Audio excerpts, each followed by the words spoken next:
Eugene the Architect by Thibaut Rassat.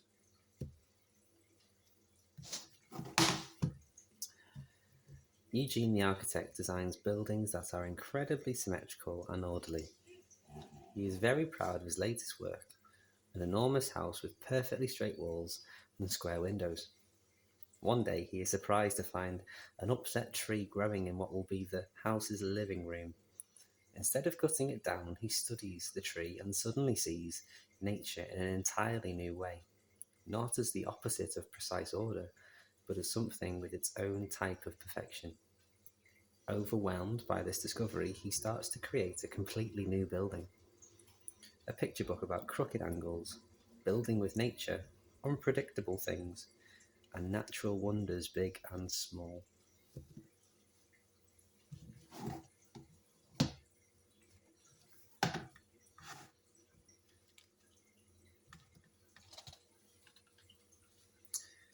At 45 Pythagoras Road lived a man named Eugene. He didn't really like many things, but he loved buildings. Eugene was an architect, a rigorous architect, and some would say a bit of an eccentric. Actually, most people thought he was a bit crazy. He preferred to stay at home in his high, angular, dark house. "This city is too chaotic," he used to say. Everything was very neat and tidy. At Eugene's house, everything was organised from blackest to whitest, and from smallest to largest. He liked books, knickknacks, and other gizmos, things that could be ordered, classified, and put away.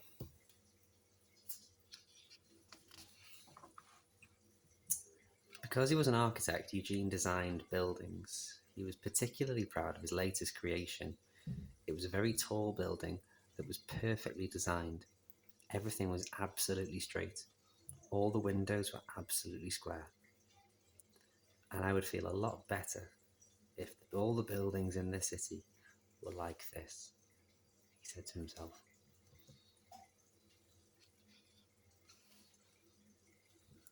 On Fridays, Eugene had to leave his tidy home and travel to the other end of town.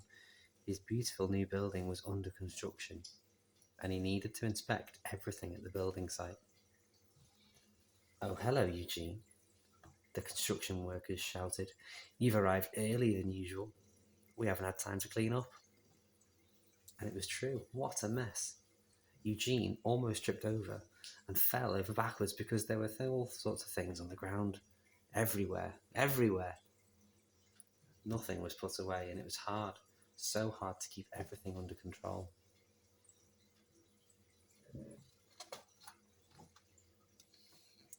Since every little thing stressed Eugene out, the workers never missed an opportunity to play a joke on him.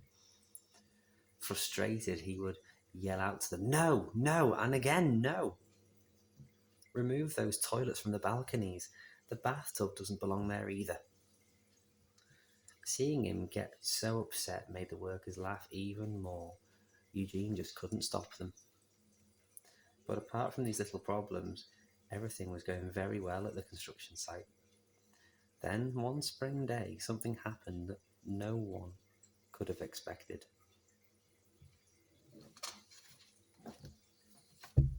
One morning, the workers noticed that a strong gust of wind had blown over the beautiful old tree that stood in the garden. The tree had been knocked down, but it wasn't unrooted. It was just lying right in the middle of the future living room on the 3rd floor. "Well, it wasn't any of us who did it this time," said one of the workers. "Now we'll have to stop working. That must really bother you," quipped another. "I'll get a saw and cut it down right away," said yet another worker as he ran to get his toolbox.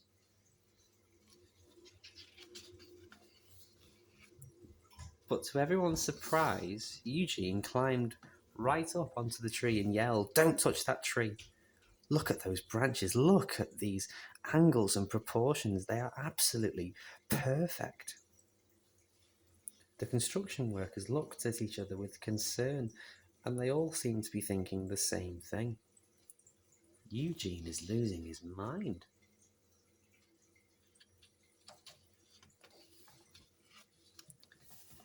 Eugene couldn't stop thinking about that tree all day long. He thought it was perfect, and he knew it had been there for such a long time. It was much older than he was. His whole world seemed to be crumbling around him as he wondered, is my work actually destroying nature? Eugene decided that he had to find a solution to save the tree. All night long in his workshop, he drew, erased, ripped up paper, and started all over again until, at exactly 3:47 a.m., the solution finally came to him. The next day, the workers at the site were stunned when they saw Eugene's drawings. They were sure he'd become deranged. Yet there was one thing about his appearance that caught their attention. "Did you see his face?" whispered one of them. "The wrinkles on his forehead have disappeared and he looks unusually calm." It was true, the architect had changed. From that moment forward, Eugene's eyes were finally open to the world around him.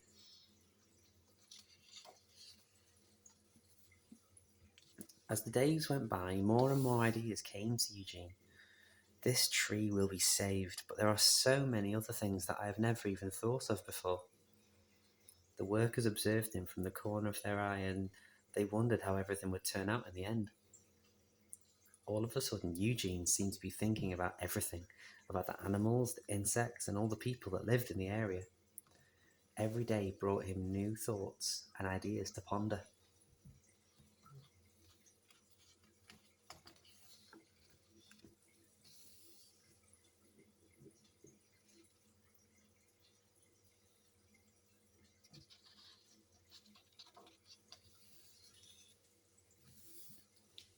First, Eugene had the workers build a tiny tunnel so the insects could travel across the building without getting too tired. Then they built a big doghouse in the garden for all the stray dogs. "Enough is enough," he said.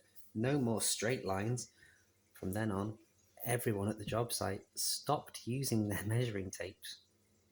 The construction workers found things a bit more and more bizarre, but they also began to have more fun, and they were even getting their own new ideas.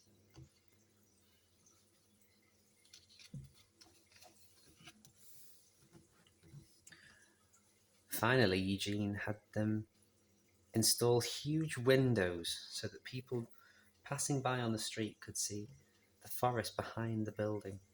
He even put a ladder outside of the building so that the neighbours would be able to look inside and enjoy the beautiful view.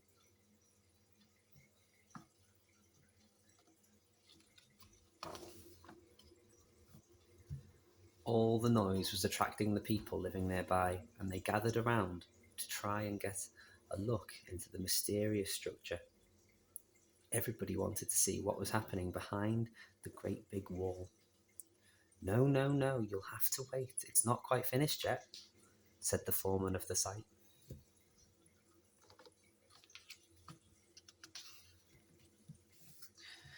The days passed and the building was finally completed. The mayor, seamstress, the carpenter, and everyone in the community came to see it. As they went inside, they found themselves face to face with the most astonishing thing they'd ever seen. "It's an absolute catastrophe, Eugene. This building is hideous," said the mayor, making a face. "It's nothing but an old sock," cried a little girl. "I'm sure glad I was able to live long enough to see something like this," whispered some old folks. All the construction workers were laughing like crazy about these reactions, thinking they had pulled off the biggest prank of their entire lives. But none of this bothered the architect at all. "A catastrophe," repeated the mayor again.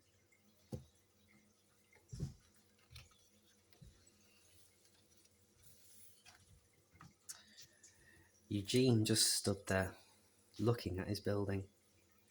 He observed all the angles, the lines, the curves, the soft shapes, and the stairway, and he saw the tree growing right in the middle of the building. Nothing was tidy, and nothing was aligned, but the tree had been saved.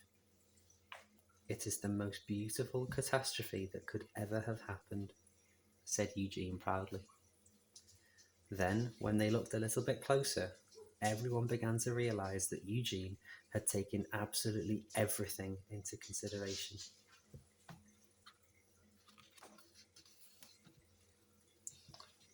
Besides thinking about the natural world, Eugene had also been thinking about the people. He had created something special in every little corner. The children were sliding down the huge toboggan. The older folks were daydreaming on their new benches. Come visit the wonderful library. Did you see the vegetable garden? It's really growing well. The whole town had suddenly fallen in love with Eugene's creation.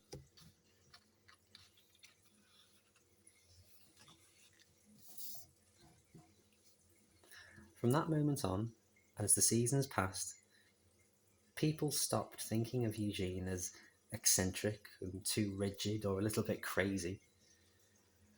He left his purposefully perpendicular house and moved right into the third floor of his building, beside the tree that had changed everything for him. Sitting amongst its leaves, Eugene observed the city swirling round him, with all its imperfect angles and living greenery.